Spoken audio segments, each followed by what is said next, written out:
Make room for safety.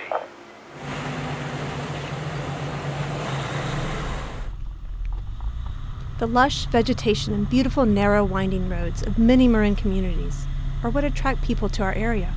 But these same characteristics can also create a danger to our residents and first responders that work hard to keep us safe. Narrow, forested roads with little room to pass represent a significant challenge to first responders attending medical calls and fires. In a medical emergency, a delayed arrival of even a couple of minutes can mean the difference between life and death. In the wildfires that devastated the Oakland Hills, Paradise, and many other California communities, fire engines and fleeing residents were challenged by poorly parked vehicles.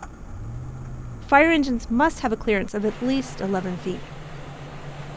Residents are responsible for parking only within the white striped lines of designated parking areas. If there are no white lines, allow at least 11 feet for emergency vehicles to pass. Make room for safety every day. Your life or the life of someone you love might just depend on it. If you witness a parking violation that may endanger the safe passage of first responders, inform the neighbor of the potential dangers and/or contact the non-emergency number of your local law enforcement agency. We are all in this together. Remember, make room for safety.